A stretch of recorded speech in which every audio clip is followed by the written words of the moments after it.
আচ্ছা, stock market নাকি mutual fund, কোনটা আপনার জন্য সঠিক? দেখুন, যদি শেয়ার বাজার থেকে আপনি শুধুমাত্র পয়সা ইনকাম করতে চান, তাহলে আমি বলবো যে মিউচুয়াল ফান্ড সহি হ্যাঁ। কেননা মিউচুয়াল ফান্ডে আপনাকে বেশি হেডেক বা বেশি চিন্তা করতে হয় না। আপনি একটা ভালো মিউচুয়াল ফান্ডে আপনি ইনভেস্ট করবেন, সেটাতে লং টার্মে ধরুন 20 থেকে 25 বছর যদি টিকে থাকতে পারেন, তাহলে আপনার যে ইনভেস্টমেন্ট সেটা একটা ভালো পজিটিভ রিটার্ন অবশ্যই দেবে।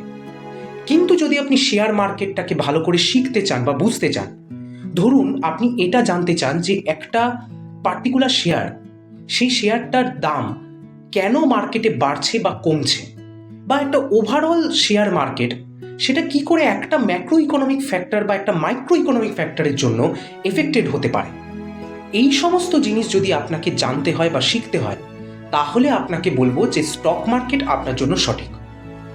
কিন্তু একটা কথা মাথায় রাখতে হবে যে স্টক মার্কেট হচ্ছে একটা শিক্ষণীয় ব্যাপার, একটা সময় সাপেক্ষ ব্যাপার। এখানে আপনাকে প্রফিটের সঙ্গে আপনাকে লসও ফেস করতে হবে।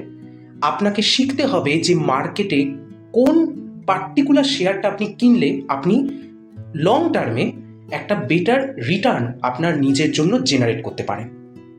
তো তাই জন্যই আমি বলবো যে যদি আপনি এই শেখার সময়টা যদি দিতে পারেন, তাহলে আপনি শেয়ার মার্কেটে অবশ্যই আসুন, স্টক মার্কেটে ডাইরেক্ট ইনভেস্ট করুন।